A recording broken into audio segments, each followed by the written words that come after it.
নমস্কার সবাইকে। আজকে আমি বানিয়েছিলাম আমার অপটু হাতে প্রথমবারের প্রচেষ্টায় ক্ষীরের পাটিসাপটা।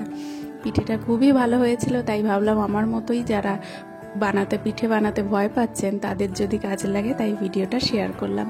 প্রথমেই আমি গরম দুধে এখানে গুড়ের পাটালি ভিজিয়ে রাখবো যাতে গলে যায়। এখানে যারা চিনি পছন্দ করেন তারা চিনি দিতে পারেন। এখন শীতকালে এই গুড়ের পাটালি পাওয়া যায়, তাই আমি গুড়ের পাটালি দিয়েই বানালাম। এবার নিয়ে নেব একটা কাপ নিয়ে তার দু কাপ চালের গুঁড়ো আর 1 কাপ ময়দা আর হাফ কাপ মতো সুজি আর সামান্য একটু নুন নিয়ে নেব। এবার ততক্ষণে দুধে এই পাটালিটা গুলে গেছে। দুধটা কিন্তু উষ্ণ গরম থাকতে হবে, মানে আমি হাতে যাতে সহ্য হয়, ঠিক এইরকম গরম। দুধটা গরম থাকলে পরে পাটিসাপটাটা একদম নরম হয়। এবার আস্তে আস্তে মেখে নেব। প্রথমেই আমি পুরো দুধটা ঢেলে দেব না, আস্তে আস্তে যতটা লাগবে সেই বুঝে আমি মেখে নেব। আর দুধটা ততক্ষণ গরমই ছিল, তাই আমার দুধ আর একটু লাগতো বলে দিয়ে আস্তে আস্তে করে মেখে নিলাম।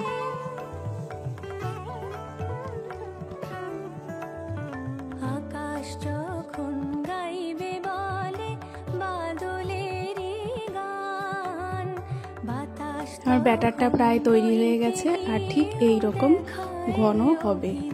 এবার আমি ব্যাটারটা 30 মিনিট মতো ঢাকা দিয়ে রাখবো। আমি এখানে মিষ্টির দোকান থেকে 200 গ্রাম মতো মাখা সন্দেশ কিনে এনেছিলাম।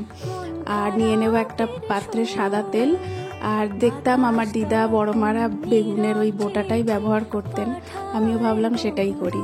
এবার ওই বেগুনের বোটাটা দিয়ে তেলটা ভালো করে ছড়িয়ে নিলাম। প্রথমে তাওয়াটা আমি খুব গরম করে নিয়েছিলাম, তারপরে একদম আঁচটা লোতে করে দিয়েছি। আমি একটা হাতা নিয়ে 1 হাতা মতো ব্যাটার দিয়েছি, কিন্তু ব্যাটারটা মনে হচ্ছে একটু ঘন হয়েছে, তাই আমি আবার ব্যাটারটা একটুখানি সামান্য গরম জল বা গরম দুধ দিয়ে পাতলা করে নেব। আমি একটুখানি গরম দুধই দিয়েছিলাম, দিয়ে পাতলা করে নিয়েছিলাম।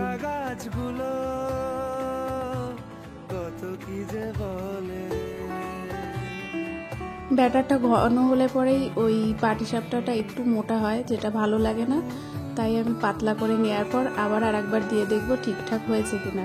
তো এবার দেওয়ার পর দেখলাম হ্যাঁ বেশ ঠিকঠাক হয়েছে, আর পাটিসাপটাটাও ফুটো ফুটো হয়েছে। ফুটো ফুটো হওয়া মানে একদম পারফেক্ট ব্যাটারটা তৈরি হয়েছে।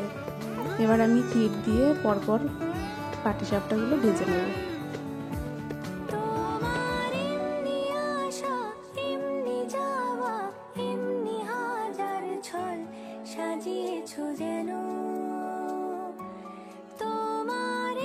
আমি এবার প্রথমবার আমার শাশুড়ি মা বলে দিয়েছিলেন, সেইভাবেই করেছিলাম। সত্যি এতটা ভালোভাবে ভাবতে পারিনি। তো আমার মতোই যারা ভয় পাচ্ছিলেন একবার ঠিক এই পরিমাপে এইভাবে করে দেখবেন, একদম নরম হবে। আর দুধটা যেন একটু উষ্ণ গরম থাকে, তাহলেই পাটিসাপটাটা নরম হবে। আমার সবকটা পিঠেই তৈরি হয়ে গেছে। দেখে জানাবেন কেমন লাগলো। আর আপনারা যদি এইভাবে তৈরি করে থাকেন তাহলে অবশ্যই জানাবেন কেমন হয়েছিল।